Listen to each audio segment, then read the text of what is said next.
E aí, empacou, desempaca comigo? Eu sou o Pedro Renó, professor aqui do Parabólica, hoje dando continuidade aos nossos desempacas de sociologia para falar de Marx, Karl Marx.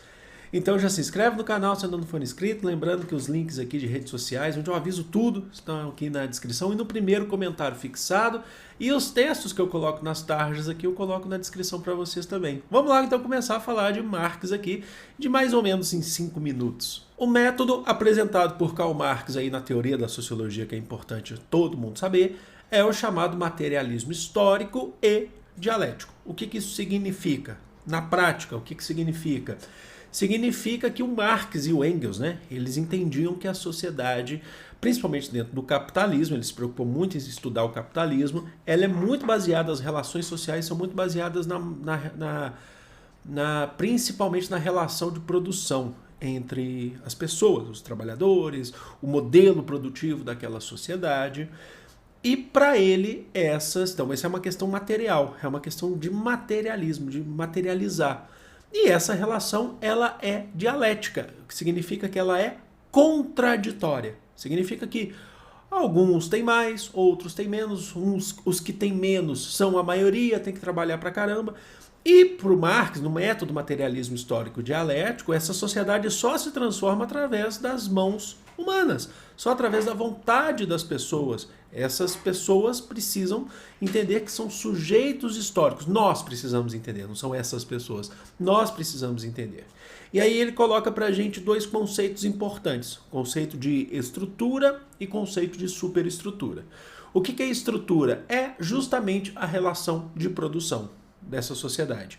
Então, o que se produz, a relação entre o patrão e o proletariado, a relação entre o burguês, o dono do meio de produção, e o proletariado, o que se produz, a questão do lucro, a questão do dinheiro recebido para isso. Então essa é a estrutura. E a superestrutura, eles vão definir que é o que está em volta da estrutura. O que está em volta dessa estrutura? A cultura, a política. Então tudo que está em volta dessa relação de produção a gente vai chamar de superestrutura. Aí atenção, para Marx, a estrutura influencia mais a superestrutura do que o contrário. Não significa que não exista o contrário, mas a estrutura influencia mais a superestrutura. Como assim? Significa que numa sociedade, principalmente no capitalismo, a relação de produção vem em primeiro lugar. E ela influencia e molda a superestrutura, molda a cultura, molda a política. Vamos dar um exemplo prático aqui para vocês. Vamos pensar nas bancadas do Congresso Nacional Brasileiro. Essas bancadas geralmente são baseadas ou boa parte dessas bancadas são baseadas na questão da economia. A bancada ruralista, a bancada da bala. Então são empresários, são ligados assim. Uma estrutura, uma relação prática agora para a gente. Você, quando sai para o seu entretenimento, você só sai no horário que você não está trabalhando. Então você está primeiro dando prioridade para a estrutura, porque é a relação que faz você sobreviver, é o ganha-pão, compreenderam? E aí agora alguns conceitos também importantes para a gente entender essa relação. Para o Marx, mais-valia, conceito de mais-valia. Mais-valia é quando o trabalhador ou os trabalhadores vendem a sua força de trabalho para os empregadores, para as fábricas, vamos falar no conceito que eles falavam lá, para as fábricas, trabalhavam pra caramba, trabalhavam lá cerca de 14 horas, durante o período que você não tinha, inclusive, na fase da segunda revolução industrial, mas não recebiam o suficiente. Eles eram os que mais trabalhavam nas fábricas, os trabalhadores são os que mais trabalham nas fábricas, mas eles ficam com o menor lucro do que se extrai dessas fábricas.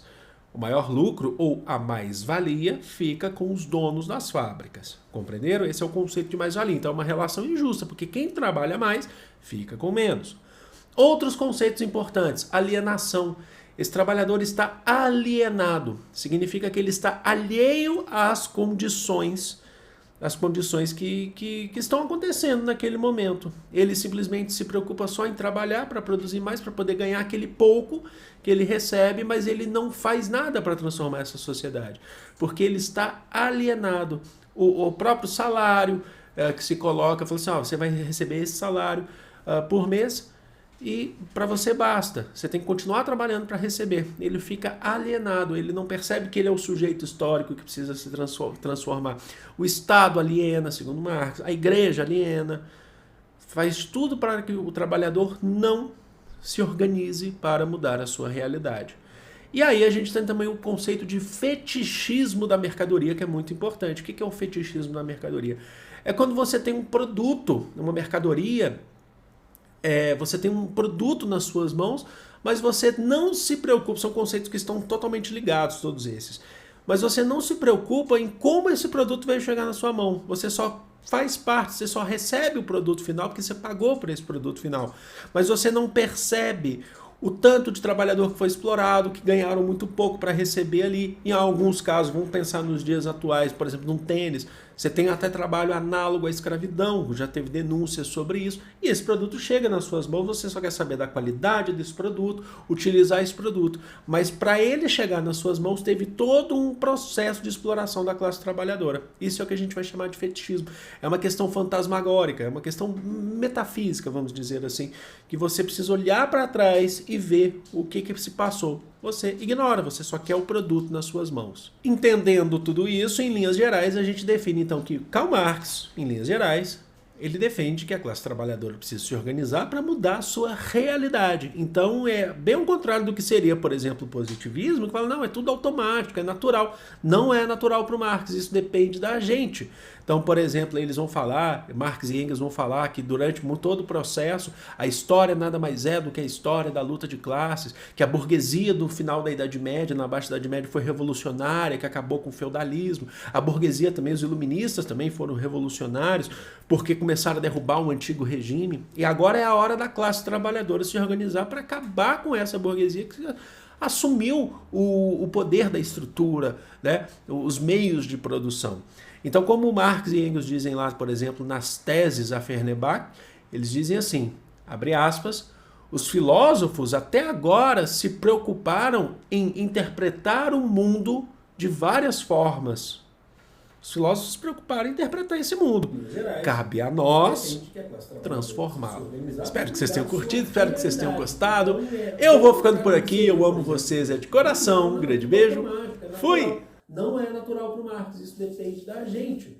Então, por exemplo, eles vão falar, Marx e Engels vão falar que durante todo o processo, a história nada mais é do que a história da luta de classes, que a burguesia do final da Idade Média, na Baixa Idade Média, foi revolucionária, que acabou com o feudalismo. A burguesia também, os iluministas também foram revolucionários, porque começaram a derrubar um antigo regime. E agora é a hora da classe trabalhadora se organizar para acabar com essa burguesia que assumiu o poder da estrutura, né? Os meios de produção. Então, como Marx e Engels dizem lá, por exemplo, nas teses a Fernebach, eles dizem assim, abre aspas, os filósofos até agora se preocuparam em interpretar o mundo de várias formas. Os filósofos se preocuparam em interpretar esse mundo. Cabe a nós transformá-lo. Espero que vocês tenham curtido, espero que vocês tenham gostado. Eu vou ficando por aqui, eu amo vocês, é de coração. Um grande beijo, fui!